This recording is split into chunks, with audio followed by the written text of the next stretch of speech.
Good morning, members of the MAG Intelligent Transportation Systems Committee. This meeting is now called to order. For those around the table, please turn on your microphone when speaking. Should I start over? For those around the table, please turn on your microphone when speaking. For those participating via Zoom, please state your name when making a comment or asking a question. The MAG public comment process allows members of the public to comment on items on today's agenda or on items that fall under MAG's jurisdiction. If you would like to comment at today's meeting, please fill out a white request to speak card located on the information table in the hallway and give it to MAG staff. If you parked in the garage, parking validators are available on the information table by the door. If you purchased a transit ticket to come to the meeting, please see staff for a ticket. Hearing assisted devices are available from MAG staff. We will now begin the meeting with a roll call of all members. Thank you, Mr. Chair. Members of the ITS committee. When I call your name, please indicate if you are present for the record. Tony Abbo, City of Glendale. Present. Susan Anderson, ADOT. I'm here. Good morning. Hugh Bialk, City of Goodyear. Micah Henry, City of Mesa. Hey, good morning, everybody. Dana Alvidrez for Alyssa Dole, City of Chandler. Present. Albert Garcia, City of Surprise. Good morning. Catherine Hollow, City of Tempe. I'm here. Hong Ho, City of Scottsdale. Kieran Jordan, FHWA. Present.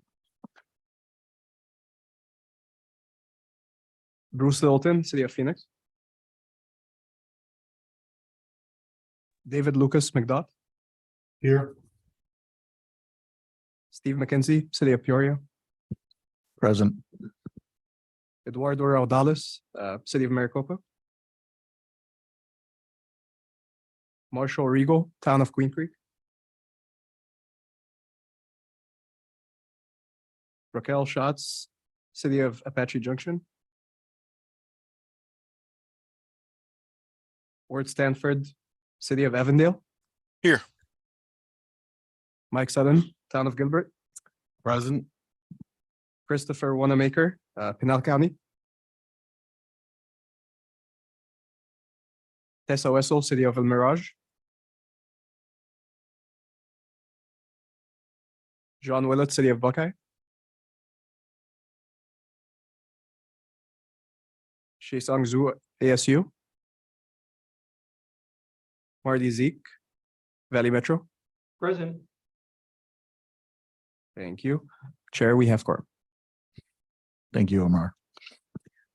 Moving on to item number 2, call to the audience. Our next item is call to the audience. This is the opportunity for the public to comment on items that fall under MAG's jurisdiction that are not on the agenda or that are on the agenda for discussion and not for action. 15 minutes will be provided for the call to the audience agenda item unless the committee requests an exception to this limit. I have received 0. Zero requests to speak cards for this agenda item.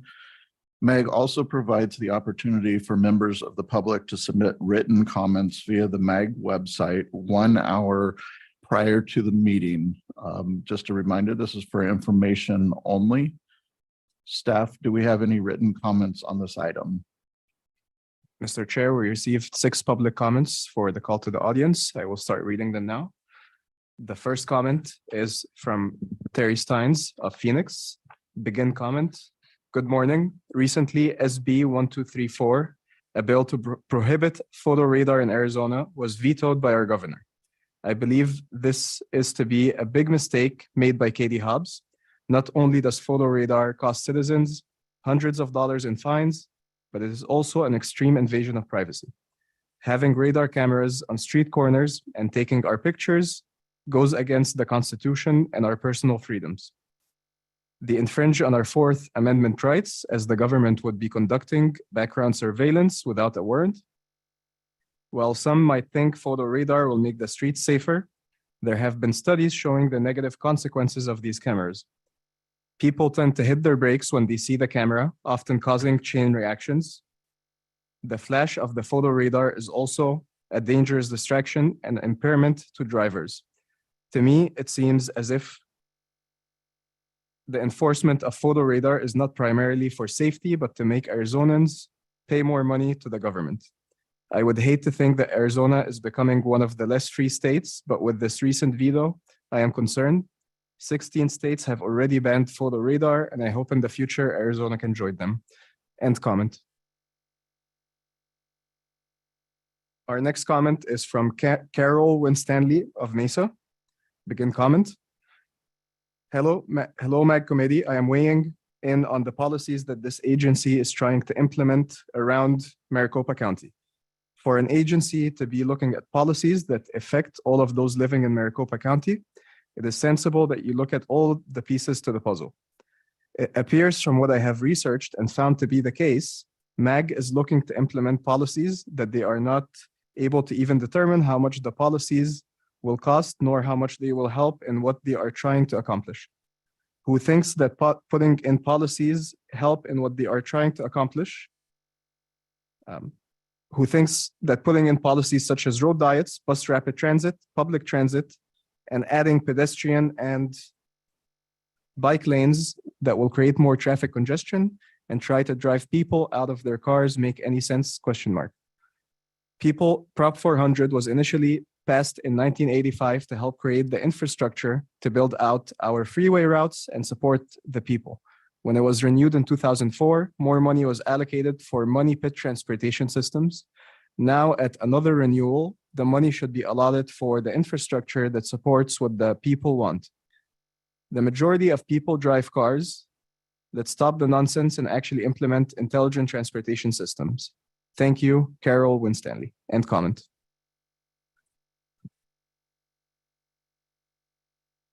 Our next comment is from Judith Batra of Mesa.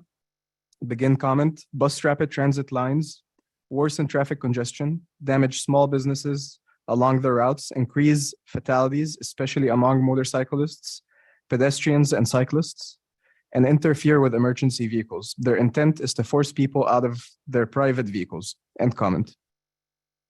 Our next comment is from Leanne Cottle of Mesa. Begin comment. I'm concerned about what Biden mandated in the big infrastructure bill.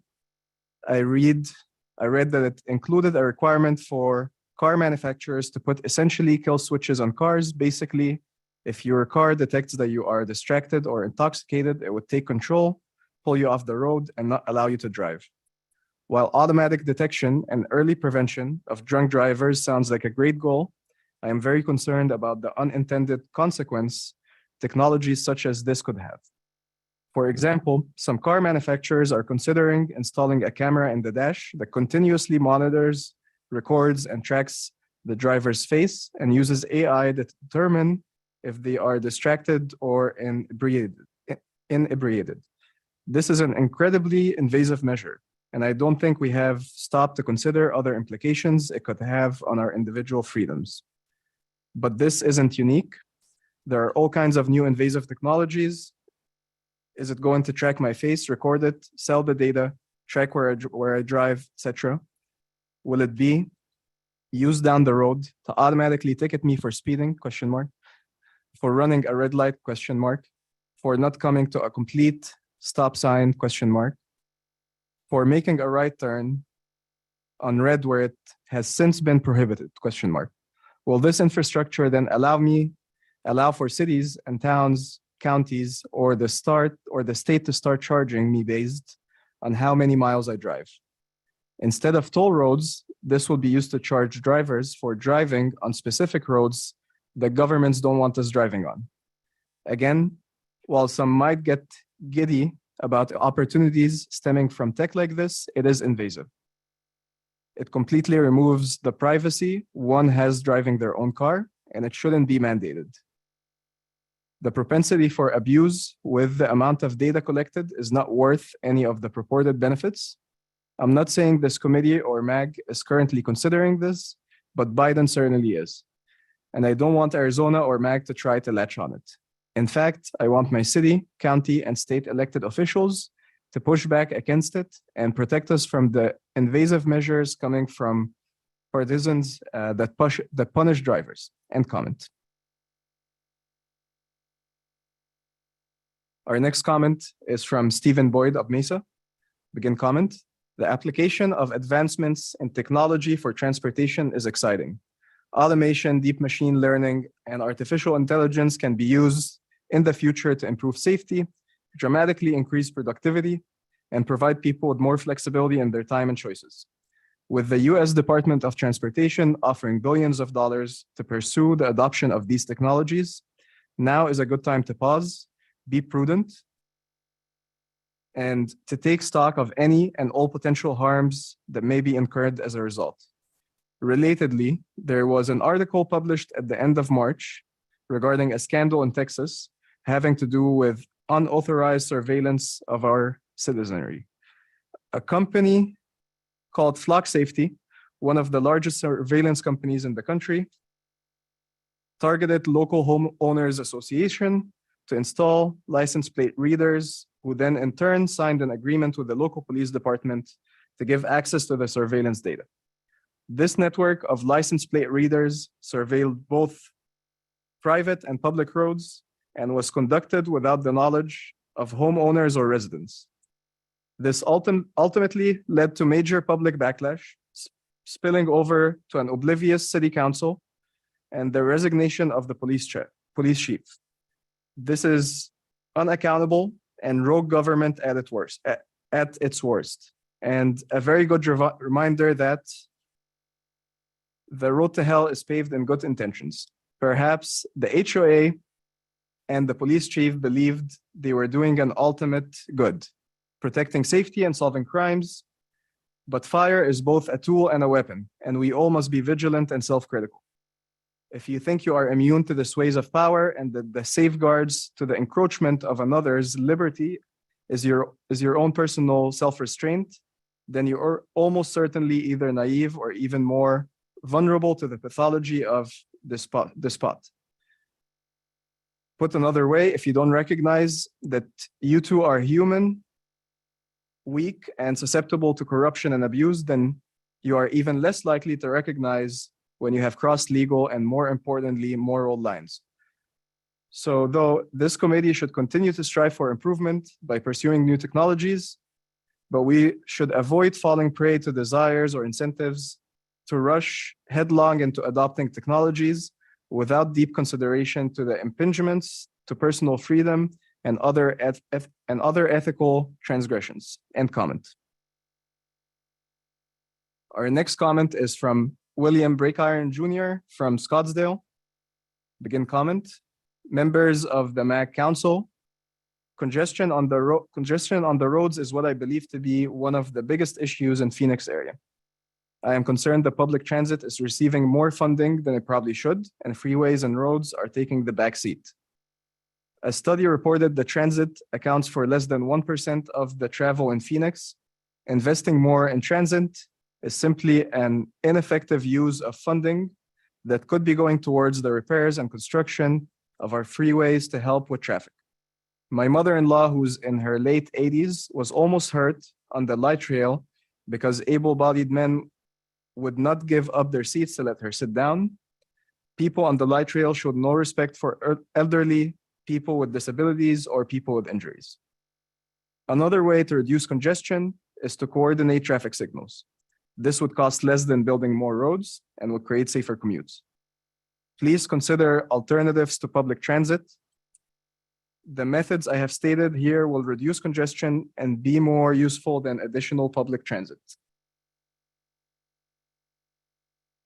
This concludes the public comments received for this meeting.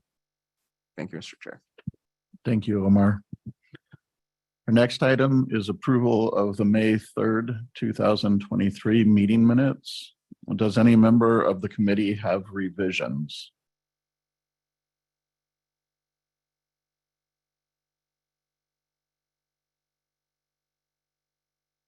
Hearing none, is there a motion to approve the meeting minutes? Mr. Chair, I'll move to approve the minutes. Second. We have a motion from Albert and a second from Bruce. For those present in the room only, can I have a voice vote? Those in favor say aye. Aye. Aye. Those opposed say nay. Staff, can you take a roll call of the members participating virtually? Thank you, Chair. When I call your name, please indicate how you vote. Tony Abel, City of Glendale. Aye. Susan Anderson, Aye. Micah Henry, I approve. Dana Alvidrez, Aye.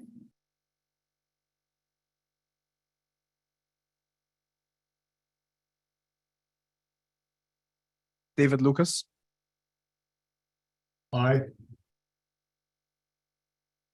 Ward Stanford. Aye. Marty Zeke.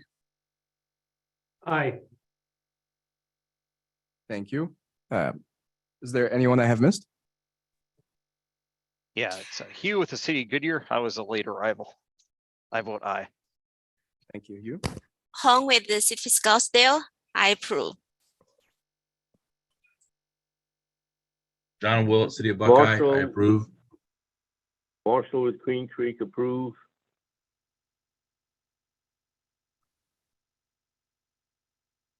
Thank you. The motion passes unanimously. Thank you. Thank you. Our next item is a report from Meg Tismo, Program Manager Jeff Jink. This item is for information and discussion. Good morning, Mr. Chair and the member of the ITS committee.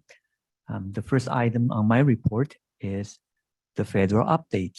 I'm happy to have Mr. Keon Jordan of the local FHW division to provide this update. Thank you, Jeff.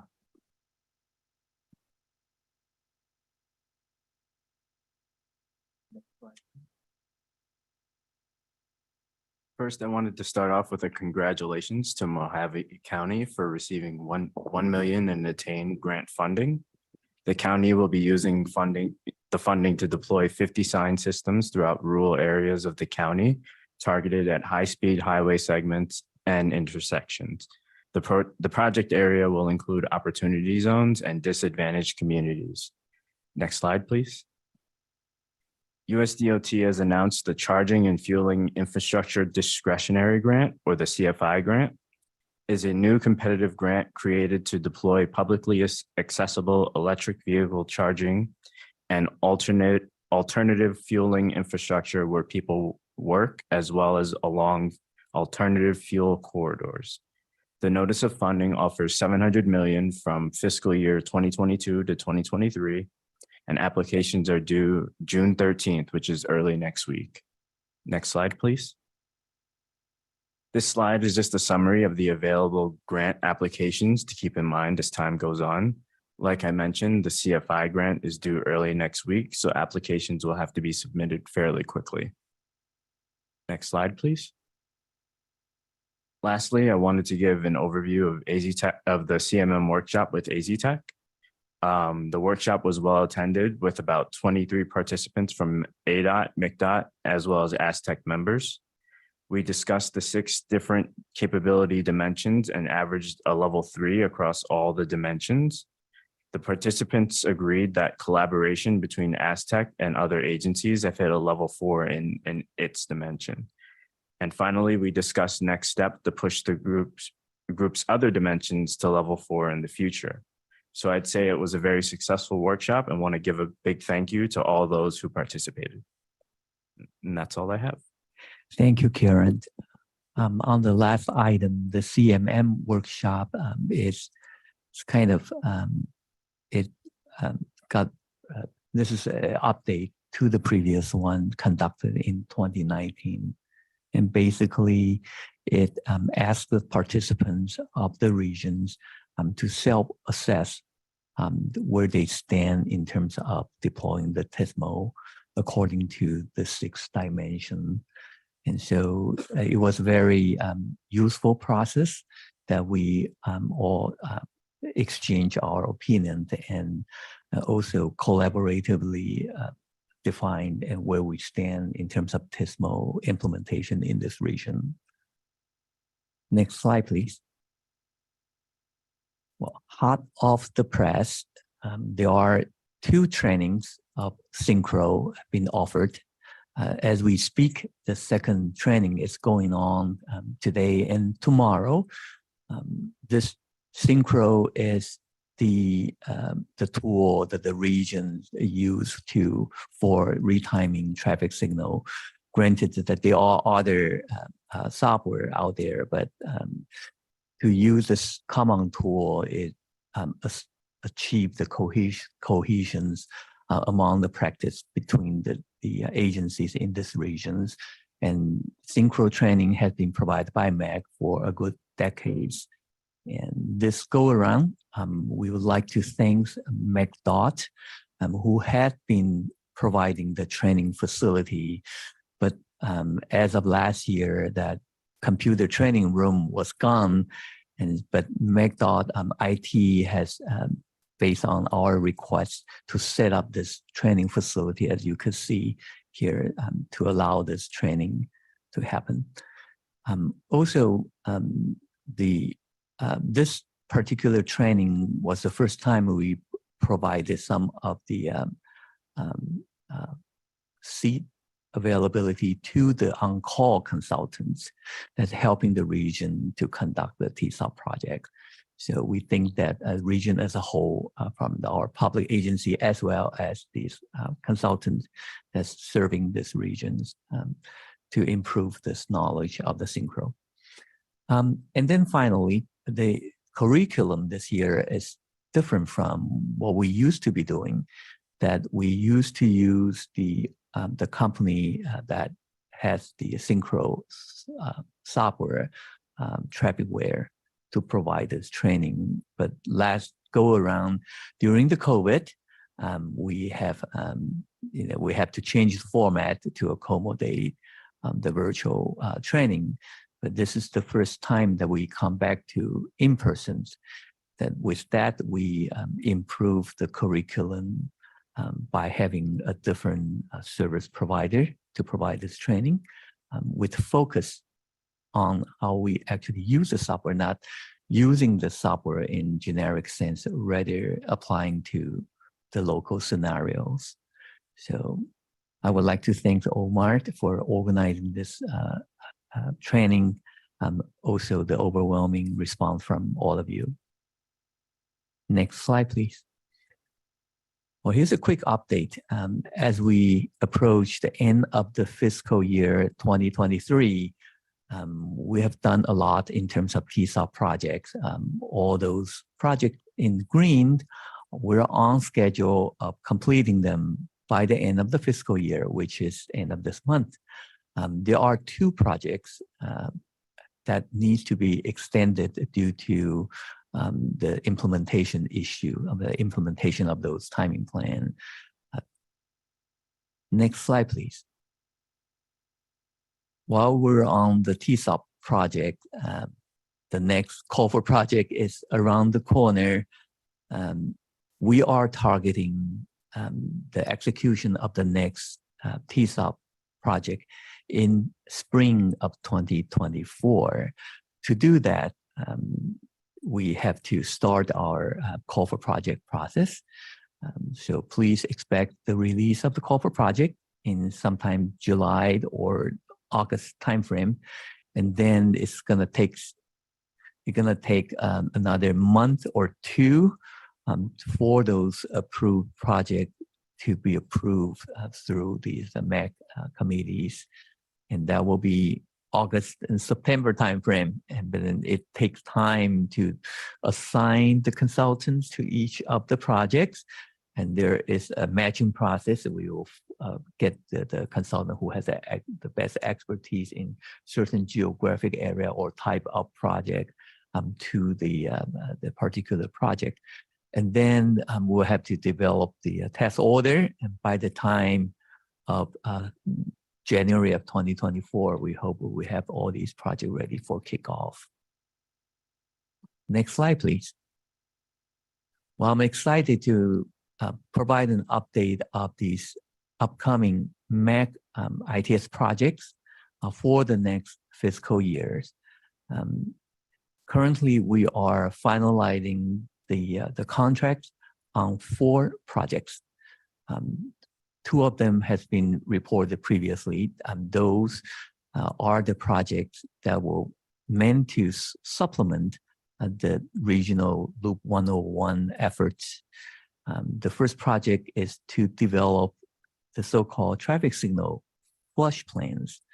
And those are the special traffic signal timing plan that can be utilized during a freeway incident causing the traffic diversion onto the arterial streets.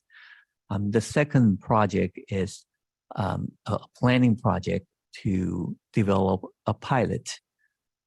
As the committee knows that the Loop 101, one of the mobility project, one of the main deliverable is a decision support system that will automate some of the collaborations. And that is a daunting task, and there are a lot to define and to choose. The procurement process is going to take a while. So this pilot is meant to, as we are waiting for the development of the actual procurement of the DSS, we're seeking some limited scenario to pilot some of the key concepts in support of the DSS, such as the notification, such as the follow up during the response of updating on the agency response and whatnot. And so that is the intent of this project. And hopefully the lessons learned will contribute to the procurement of DSS. The third project is the connected vehicle regional strategies. And today, later, you're going to hear this presentation from McDot on the status of our connected vehicle technology. And this is an important planning project that we look to develop a regional platform for all agencies to talk about and share information on the connected vehicle. And so the development of the scope was involved with the McDOT, ADOT, and other agencies as well. As we move forward with this planning project, I will solicit any of the committee member that would like to be educated on or contribute to this planning process. Feel free to serve on the technical advisory group. Finally, this is an interesting project. Again, was start in the new fiscal year. This concerned the collections of the traffic signal timing data that beg for explanations.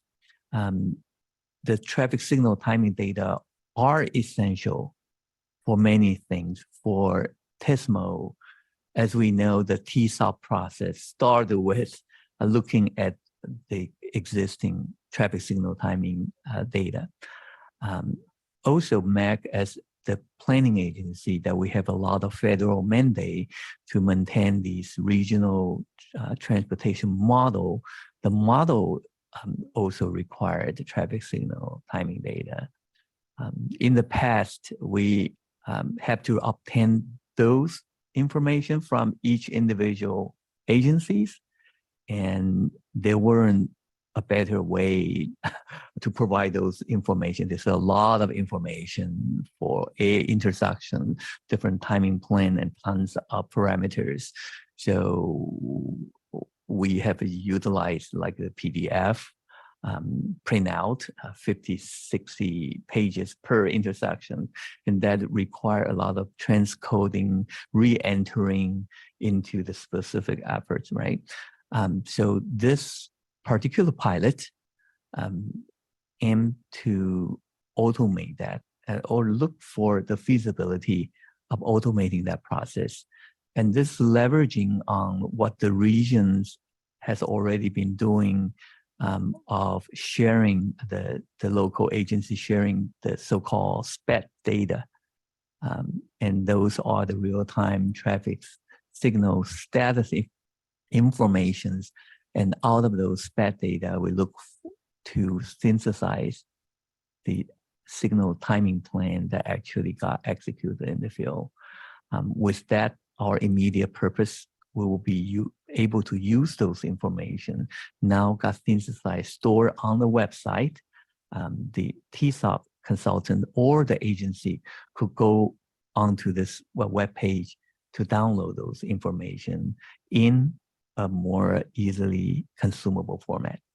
So that's the purpose of it. And again, look forward to the kickoff of all these 4 projects, and it's very exciting time. Next slide, please. Well, I think Chair McKenzie's term is up. This is his last ITS committee meeting. The new appointment was approved by MAG Management Council in May. Our incoming new chairman will be Mike Sutton of Town of Gilbert, and our vice chairman will be Albert Garcia of the City of Surprise. And the term is for 2 years, starting July 1st, ended June 30th of 2025. So I'd like to take this opportunity to thank Chairman McKenzie for his guidance and leadership of the MAC ITS committee. I think most noticeable to me is that Chairman McKenzie was inaugurated during COVID. July of 2021, the new format for the MAC ITS. So with his leadership, that during his tenure, at least there are 2 major efforts was pushed through this committee effort. 2022, January of 2022, actually the effort started late as soon as the chairman was on board, the call for project. And again, in the SMNO plan that we had a total of $80 million. So that the first wave of the cover project was in 2019. So Chairman McKenzie actually helped executed the second one, as well as the third one that was just finished in March of this year. So, and that is a important functions and that really benefit our region in terms of ITS. So with that, we have a humble certificate of appreciation to present, and also we, of course, as well as the gavel, right, for passing on to our new chair. I don't think we need a base, but I think we need a photo spot. May I ask the vice chair join us with a photo op? I think 1 or 2.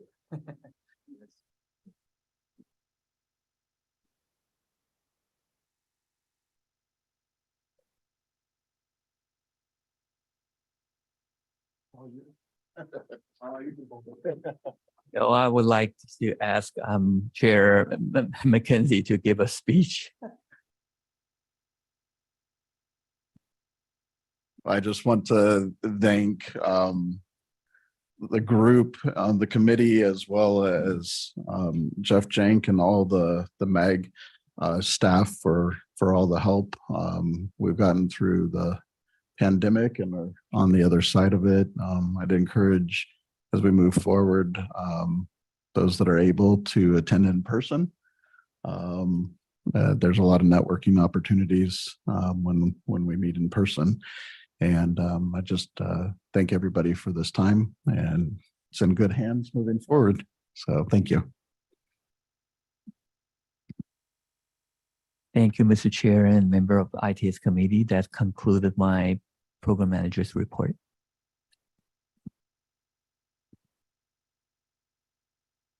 Does any committee members have any questions for Jeff based on all the different things he covered? Okay, hearing none, we'll move Steve, on. this is Marshall. Yes, Marshall.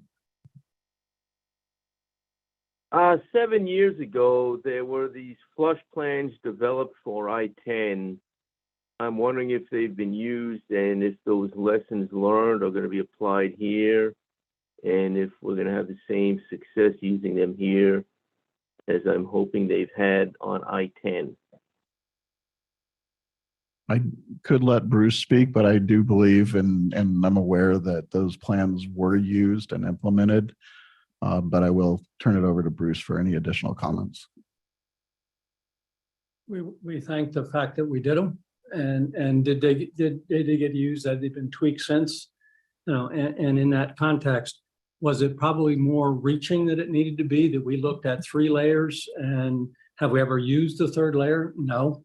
But that said, the fact that we have the plans, that it actually made us talk about, that was the first flush plan that ever were done by Phoenix. And we have since created other flush plans throughout the city on an as needed basis. So that was the beginning for us. Yes, it get used. Yes, they've been tweaked, but the thought of needing it came out of this group. The fact that it needed to be done came out of this group. The fact that this group is now doing it for the next generation, we started in the right place and we're going in the right direction. Mr. Chair, if I may add, so thanks Phoenix, because that initial study fell within Phoenix area jurisdictions. And I do remember before the pandemic hit that we had the West Valley coordination meeting that Simon and the group has been tracking and reporting on the usage of these flush plan. But I do need to annotate on the nature of these flush plan is a traffic signal timing plan in anticipatory of in anticipation of freeway blockage and all that. So and that in itself, the events and the nature and the strategy you come up with, as well as the roadway condition would change over time. So not that, you develop something that it will stay. The best way of having it is to actively utilizing it. In the case of Phoenix, they look into it and evolve from it. And so I feel that is the most valuable lessons learned for ICM. This is really not an engineering solution, develop some plan, and then everything's gonna be fine, because there will be a lot of operational aspect and lessons learned as how you even tweak in real time when you have something, but not exactly as the plan depicts. Thank you. With that, we'll move on to item number 5, which is the Maricopa County Connected Vehicle Updates. This item is for information and discussion. I'd like to invite Jeff Jenk to provide an overview of this item. Thank you, Mr. Chair and member of ITS committee. As I previously presented, that there will be a planning project aiming to look at the regional collaboration on the connected vehicle implementations. So that this presentation will provide a good segue as we move forward with that project. And I'm happy to have Mr. David Lucas, the McDodd ITS branch manager, to provide this update. But I do wish to provide a little attribute to this region in terms of connected vehicle involvements. It's still a very emerging technology that evolved over the past many decades, and there was some significant milestone for the regions that in 2010, 2012 timeframe, our region, thanks to McDodd's leadership, was able to participate in the national pool fund study. And so that really brought us into as part of the national research and being shared these most up-to-date information as well as the research idea. But with that, we also have this Anthem connected vehicle testbed.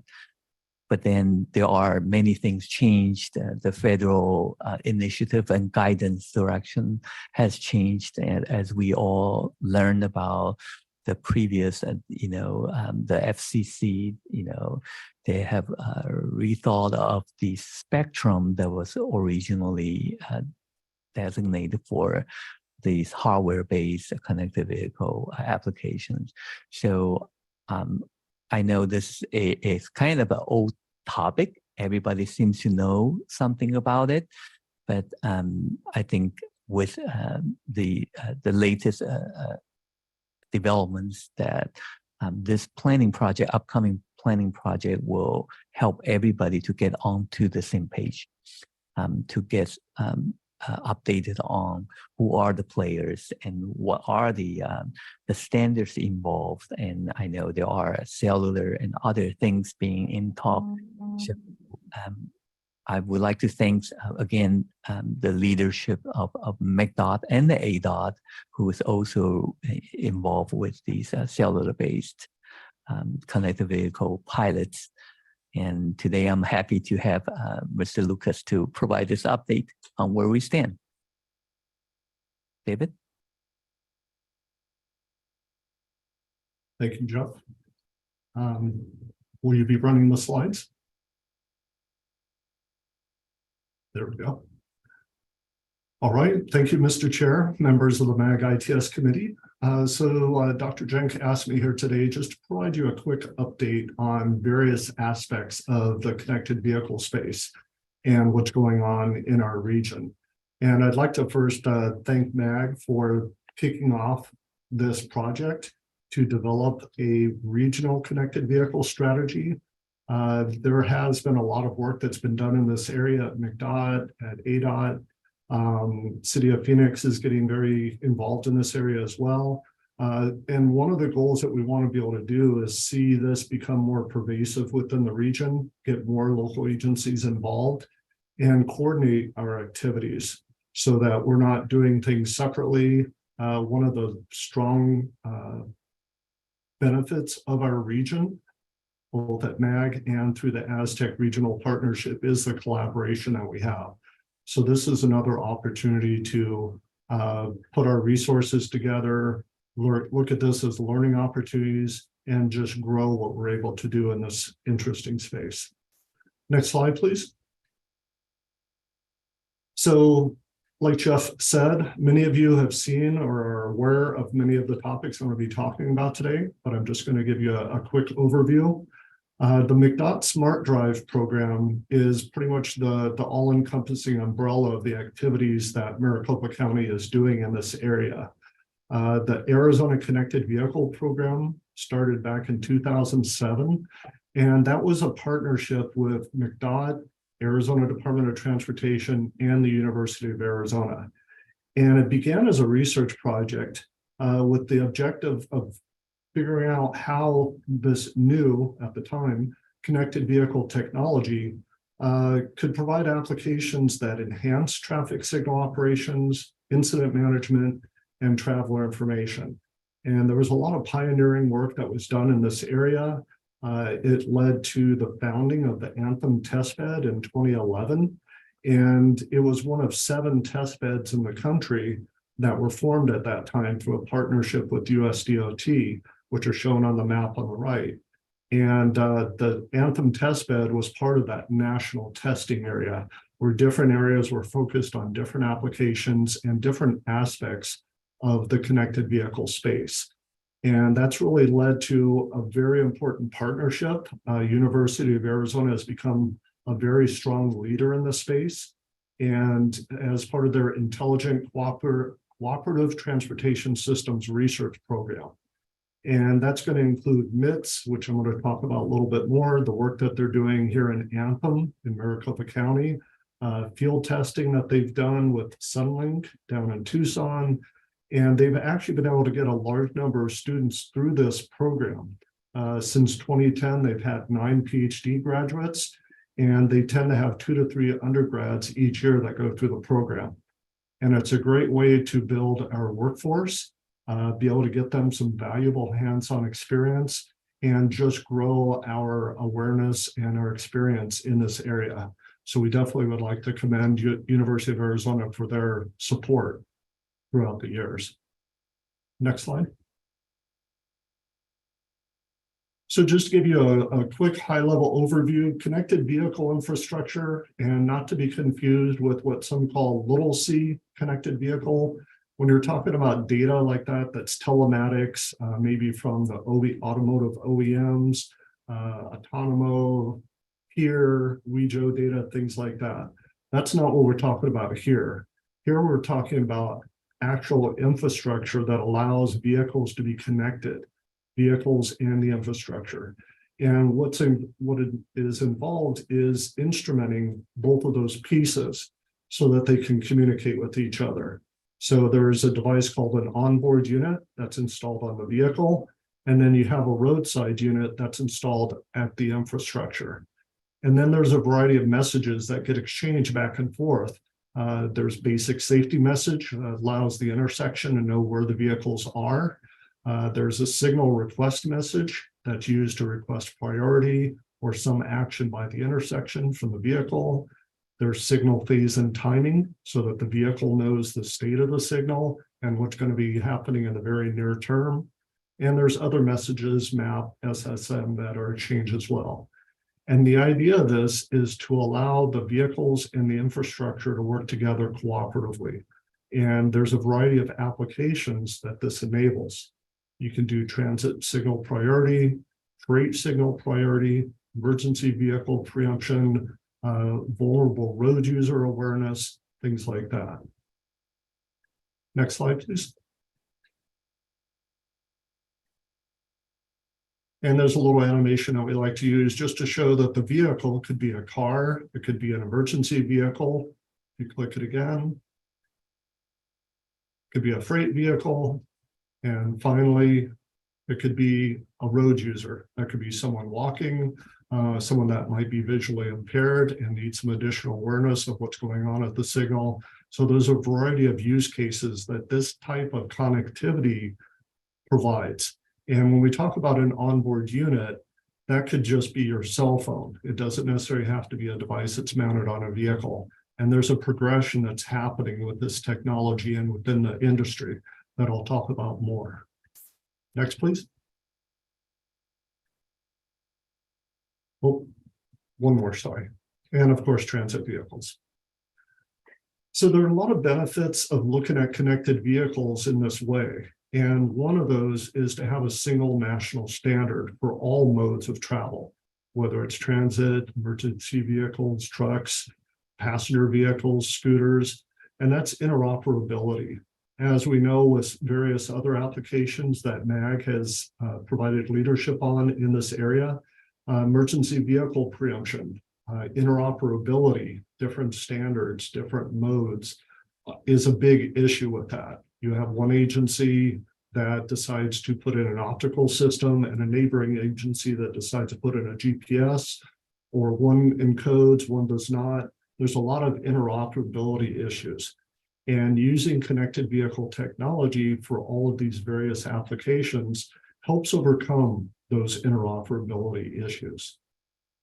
Other benefits of connected vehicles is that security and privacy were built in as part of the standards development process.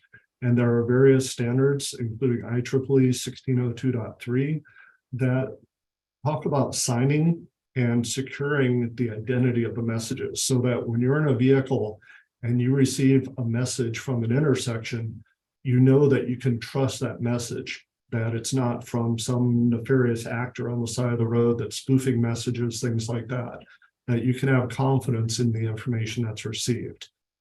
There are also provisions about the various services that are provided, for example, emergency vehicles. That allows you to do priority, and different classes of service. And speaking to privacy, vehicle IDs, they change regularly, so that eliminates some concerns about being tracked and those kind of concerns that the public are very top of mind and something that definitely needs to be addressed so that people won't be afraid to use this technology and will embrace the safety benefits that it provides.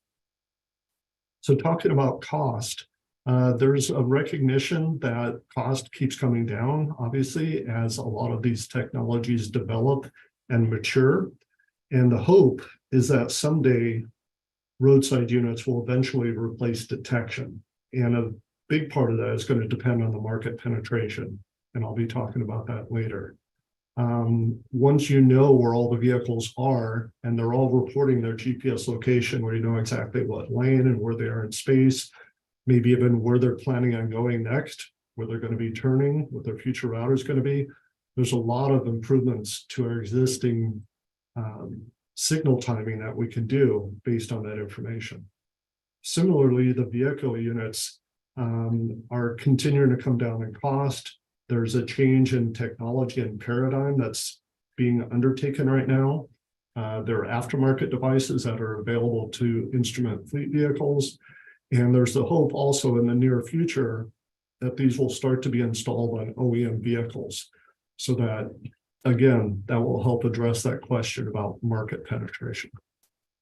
Next. So you're going to hear me talking about MITS, and that is the Multimodal Intelligent Traffic Signal System that was developed by University of Arizona, in large part through the Connected Vehicle Pooled Fund study, other support from USDOT. So it's an application that uses the connected vehicle information to provide these various applications that we've talked about. And it's also related to work that's going on in the connected work zone space, which began with WZDX standards that were developed by USDOT. There's road safety messages, in-vehicle information systems. There's a host of related systems that are involved in the same space. And there's a lot of standards work and involvement that's happening on throughout the country. Next.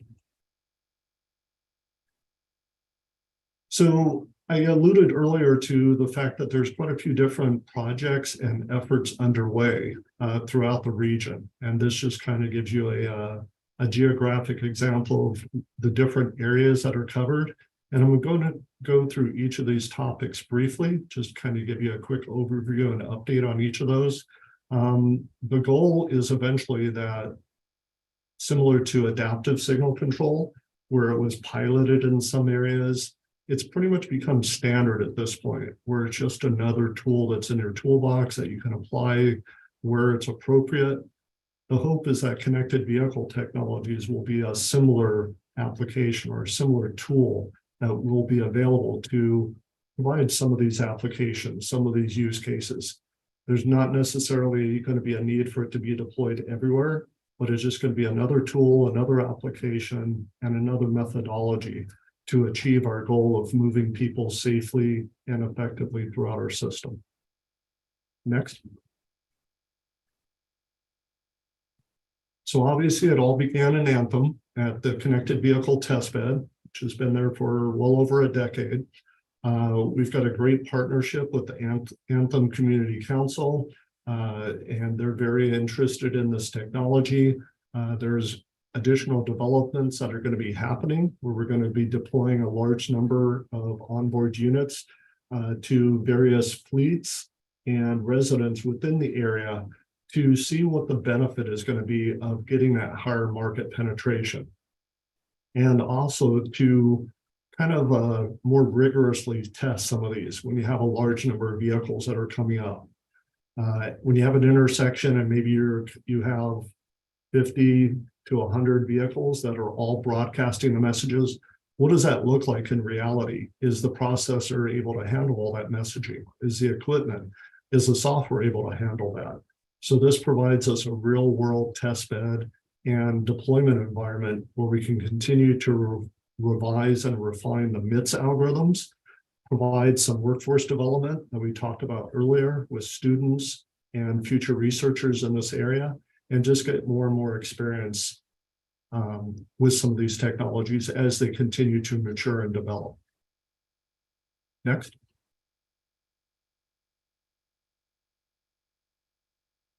Another project that we have is going to be a deployment of connected vehicle technologies in the city of Scottsdale. And this is related to the Loop 101 project.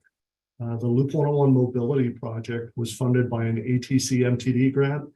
And in addition to some decision support system and ICM technologies, there's also development of some of these advanced technology tools that are available, like adaptive signal control technology in Glendale, the use of adaptive ramp metering throughout the 101 corridor.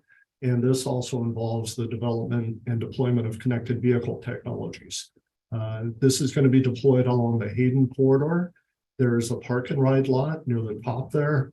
And this would provide us an opportunity where there's a closure on the freeway. You can provide people an alternate route choice mode where they can change modes and switch over to a transit vehicle and be able to assess the impact of connected vehicle technologies to provide transit signal priority along this corridor. So it's also an opportunity for the city of Scottsdale to get more involvement and participation in the connected vehicle space and learn more about this additional tool in their toolbox. Next slide. One of the unique items about this project also is incorporating transit data from the Phoenix Transit Management System, from their Clever system. And this is going to be a piece that's going to be necessary in order to determine the schedule adherence so that the city will have the ability to determine when and where priority is granted to the transit vehicles. There might be certain times of day when you don't want to provide priority or you want to focus on different areas, but also allow us to gather performance metrics and determine the effectiveness of the system and its impact on the scheduling of the transit vehicles. Next slide. So this is going to be using various APIs and data interfaces that are available from the Valley Metro system, utilizing general transit feed specification. There's an API that's available to get the CAD data as well. So there's some additional connectivity opportunities here that we haven't had available yet. And there's an opportunity also for the larger Loop 101 mobility project to be able to possibly ingest some of this information so that we're able to get transit route information on a wider area of the corridor as well. So this is a stepping point to start ingesting this information, start incorporating it into our operations, and see what can be done in the future to expand on that. Next. A related project involves the city of Phoenix, city of Tempe, ASU, and the city of Mesa. And that is a transit and freight signal priority project that's similar to the deployment that's being done in Scottsdale. It's going to look at a couple different modes, both freight and transit signal. And the transit aspect involves the ASU intercampus shuttles that are going from the ASU Tempe campus over to Polytech, over by the Gateway Airport. So this is an opportunity, again, to expand the use of connected vehicle technology along different corridors, allow our other city partners to get some experience with the technology, evaluate the benefits of it, and look for expansion of it to into our normal daily operations. And I should mention that several of these projects that I'm talking about are not currently active. They're still ongoing. There's still some IGA development that's going on that we're working on with the city of Scottsdale, with the city of Tempe and others, but we're hoping that these will both be active and ongoing starting later this year. Next. And finally, the most recent addition to this is one that's probably has the largest reach, is the SMART grant that we received. So this was a large consortium that was led by Arizona Commerce Authority. It involves Arizona DOT, McDOT, Verizon, Valley Metro, and other organizations that are building on the work that's been done in many cases by some emerging technology projects that were done by ADOT and MAG, and taking those to the next level. For those who aren't aware, the SMART grant has two stages. The first grant that you get is to basically demonstrate the technology, kind of a proof of concept of what you've proposed to happen. And then once that is successful, you're able to apply for a follow-on broad application grant or implementation grant. So this is the first stage where we're looking to demonstrate these connected vehicle applications, in this case, using 4G or 5G cellular systems. Some of the applications that we're looking at are doing backup queue warnings, which ADOT and MAG previously piloted and was successful. There's work zone warnings, which we've been involved in as well, transit signal priority, and vulnerable road user warnings. And this system is going to be using a mix of virtual RSUs, where there won't be actual physical RSUs that will be at the intersection like the standard. It's going to be a virtual device, and it'll be utilizing smartphone-based apps as well. And this is all going to be based on the cellular system. Next slide. And I mentioned that this one is going to have the largest area. If you look on the map there, you can see that it's going to be a big portion of I-17 all the way down to I-10, including much of the downtown area. And the idea is to tie in several of these disparate areas where we're looking at connected vehicle technologies and trying to tie them together into a regional whole.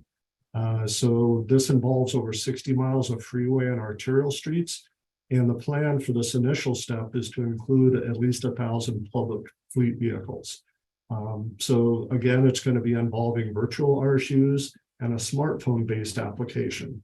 So it's going to be easier to deploy that type of technology because it's not as infrastructure focused, and it's a lot easier to do that kind of development and that rollout. And again, this is focused on public fleet vehicles. So that's where we think we're going to be able to get the largest benefit. We're going to be partnering with Valley Metro, MAG, some of the other local agencies. Verizon is our major cellular partner that we're using to demonstrate the effectiveness and the possibilities of this system, but it will be produced in a provider agnostic manner where we can expand to other cellular providers in the future. We're just partnering with Verizon in this case because we have established relationships with them that have demonstrated the capabilities. They've got a lot of expertise in this area that we're going to be leveraging. And again, this is to demonstrate the possibilities of what we're posing in this system. And part of this as well, Chicanos por la Causa is also a partner on this, and there's going to be a large outreach that's going to be part of this work as well. A big part of the SMART grant was incorporating the use of technology in historically disadvantaged communities. So the area that we've chosen, the project area, we looked at a variety of different characteristics to find an area that would be able to serve that community as well. Next. So with all of this, there's a lot of ongoing discussions that are taking place as well that I kind of want to leave you with. Jeff alluded to it earlier. There's some regulatory uncertainty. There was recent action that the FCC took regarding the originally 75 megahertz of public safety spectrum that was available, which was reduced to 30 megahertz. There was a joint waiver that was approved that included 2 state DOTs and a variety of others in the area, but there are many other waivers that still need to be granted. In addition to a final report and order that guarantees the availability of that remaining 30 megahertz. At this point, there's no guarantee that that isn't going to be taken away and repurposed for other uses as well. So that's ongoing discussion that needs to happen in that space, more for the IOOs. For the OEMs, NHTSA is also being heavily advocated for to try to get their involvement to provide some guidance to the OEMs to mandate possibly that connected vehicle technology needs to be incorporated into new vehicles. There's a lot of advances that have been made with the mandating of ABS in the past, with backup cameras. Now, emergency braking is being discussed as possibly being mandated as well. It takes time to get these technologies incorporated and mandated and incorporated just into the life cycle of the vehicles. The development process is between 3 to 5 years to incorporate new technology into a vehicle development stream. So there's a lot of uncertainty on the regulatory side to kind of address some of these issues that need to be taken care of for both the OEM and the IOO side. Leadership is another issue that's being discussed quite a bit. There was a second V2X summit that was held after ITS America in April, and USDOT is heavily involved. There was leadership all the way from FHWA Administrator Shaylin Batt to Dr. Robert Hampshire, to the head of the ITS Joint Program Office. There was a lot of recognition that USDOT needs to listen to the stakeholders, which include the IOOs and OEMs.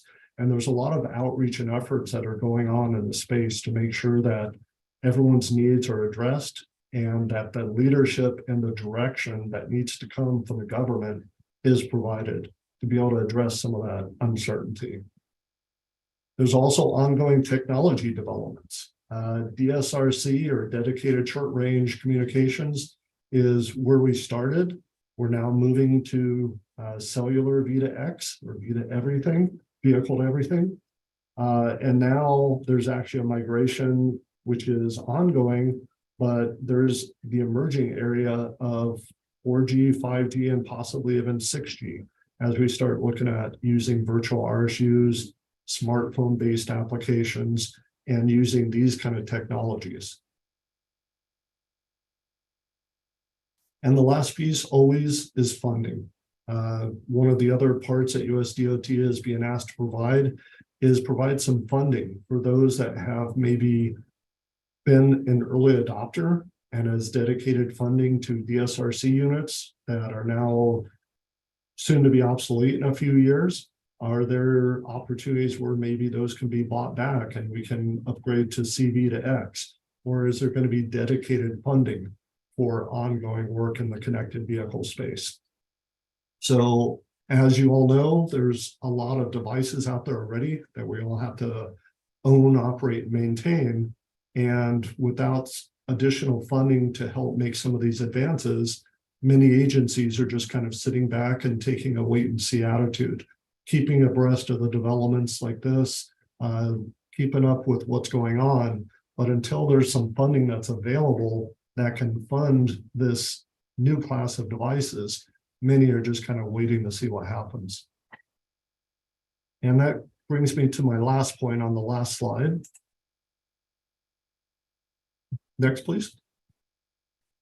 Is the ITS America National Deployment Plan.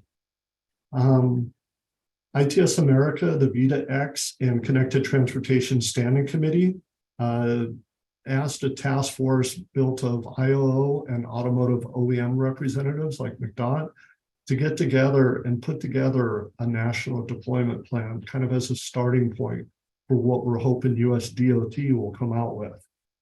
And the idea was to come up with a call to action for state and local transportation agencies, automotive OEMs, the federal government, and other stakeholders to finally move beyond all the time that we've spent kind of not making a formal decision. And there's been what some perceive as a lot of inaction, and start installing these systems to improve our public safety. And the focus initially should be on signalized intersections. You have a lot of the necessary components there. You have poles, you have power, you have communication. So that's a logical starting point. So this deployment plan that was put together provides a framework and lays out the different issues on the OEM side as well as the IOOs talks about the various steps that have already been taken in the space, as well as what needs to happen still. So it's a short document. It's 15 or 16 pages. If you want to get up to speed with where things are currently, I strongly encourage you to take a look at this and read through it. It does a much better job than I could of bringing you up to speed and kind of addressing some of the various issues and where we're hoping things will go in the future. It also comes up with a plan over the next various timeframes in the next couple of years, in the next 5 years, next 10 years of what needs to be done to make this a reality, and comes up with an ultimate price tag of about $6.5 billion, which in the grand scheme of things, with some of the other funding sources, things like that that are available, may sound like a lot, but it's actually not. And so that was the initial step that we put together. ITS America has strongly advocated behind this and is promoting it. There are going to be various listening sessions and outreach opportunities that are going to be made, such as this one here, just trying to get the message out. And we encourage you to advocate for this, see what your agency can do as far as taking a step as part of this deployment plan, and just stay involved. On the next slide, I have a QR code. If you don't want to just type in the URL, you can just take a quick picture of that. That'll take you right to it. You can download it. So I definitely encourage you to do so, get involved. There are a variety of committees in ITE, in ITS America. Definitely, if this is of interest to you and you want to learn more, there are lots of opportunities to get involved and ask any questions. Speaking of which, I'll be happy to answer any questions you might have.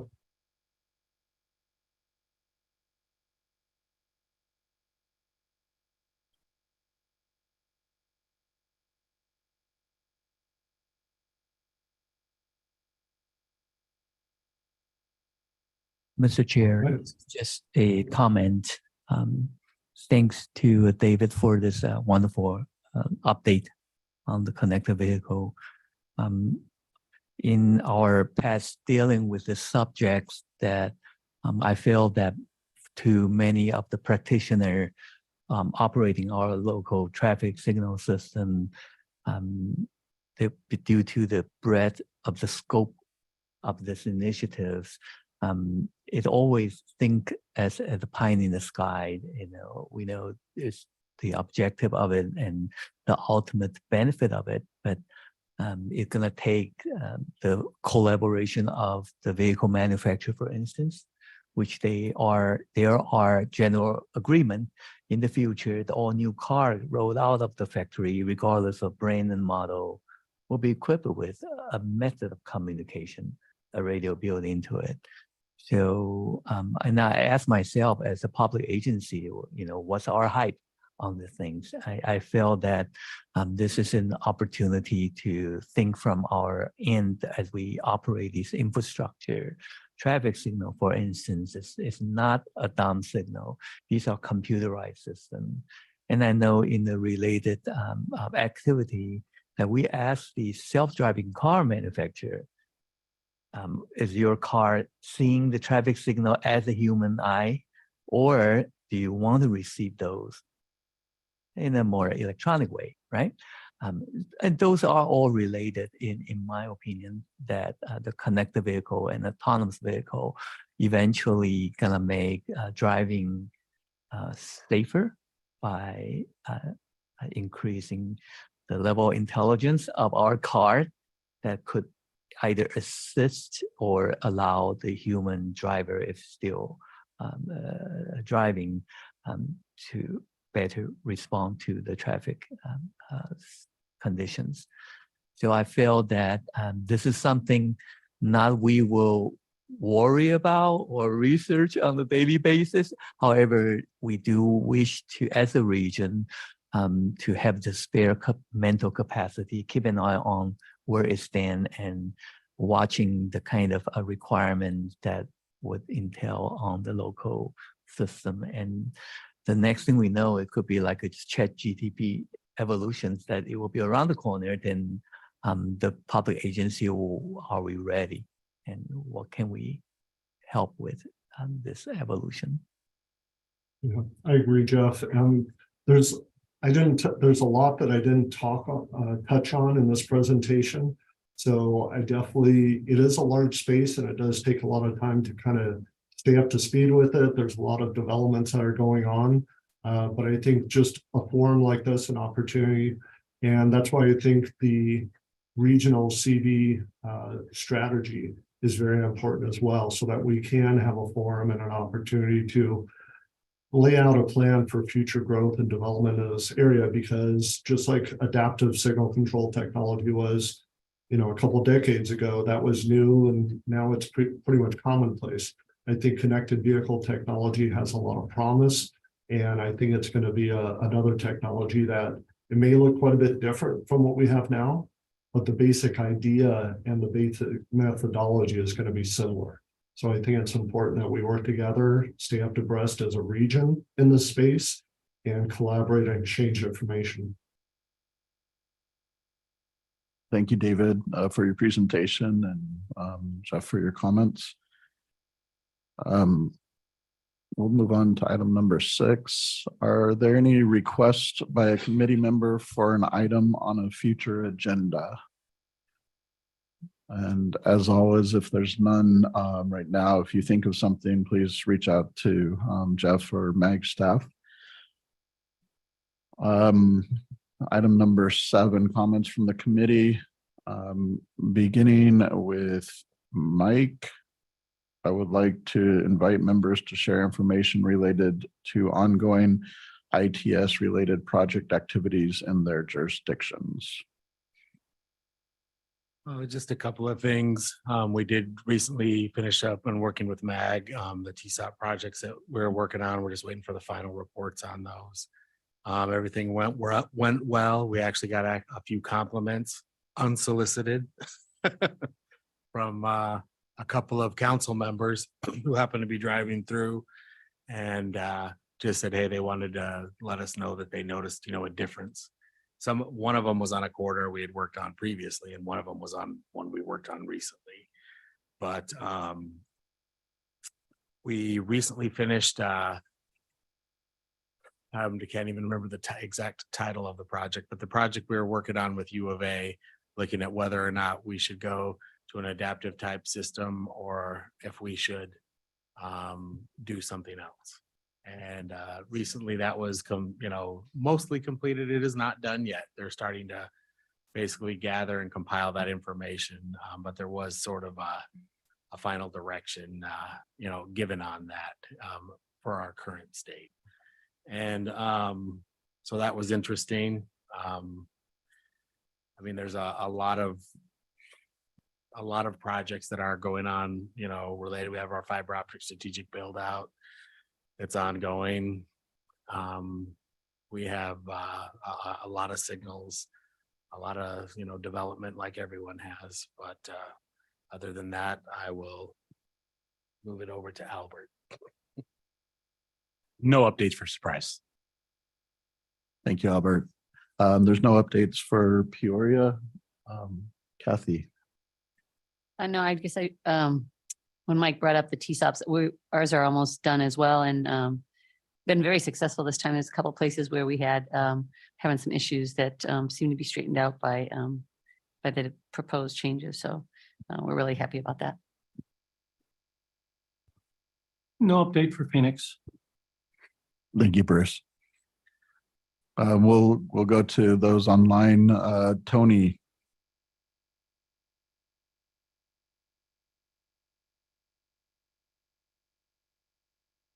Okay, Tony may have had to drop off. Susan.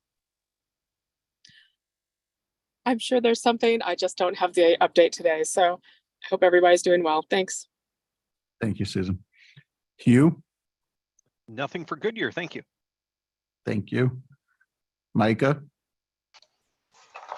City Mesa has a upcoming project to deploy video detection cameras. We're installing vision cameras, and we're anticipating kickoff or the actual installation sometime in, I believe, early July.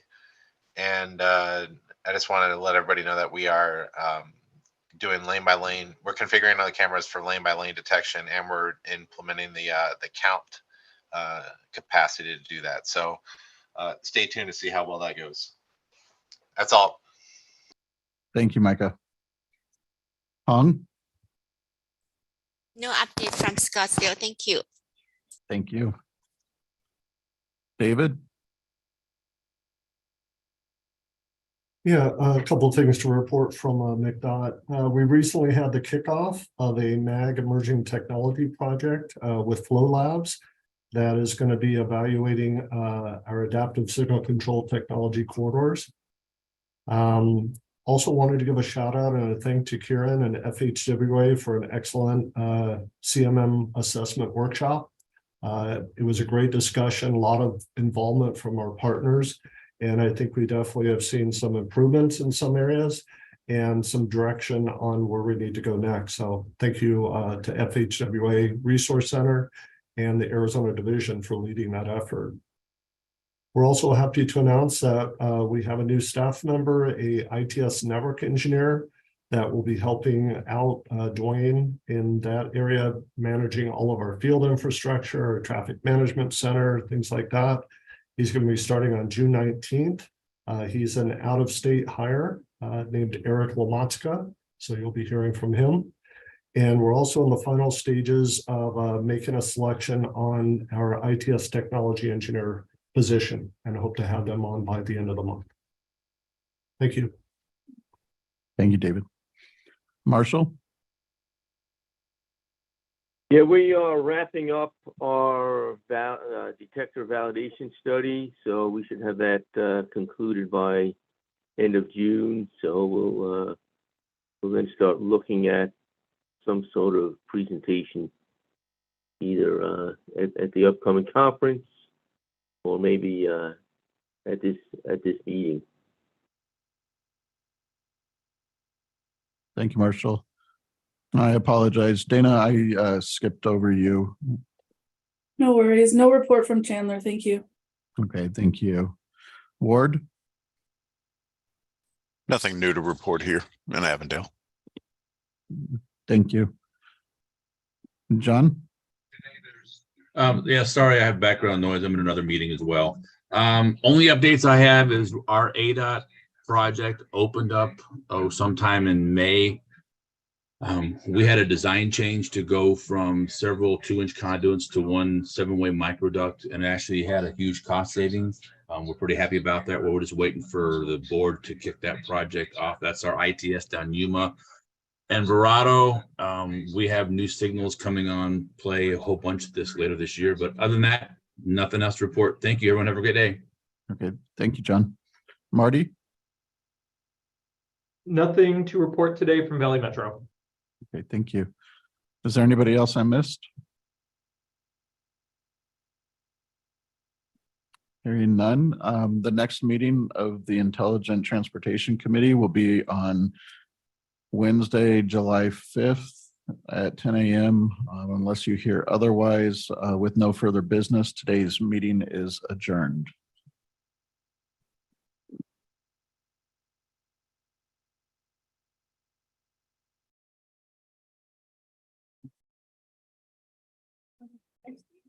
Yep. Thanks, Steve.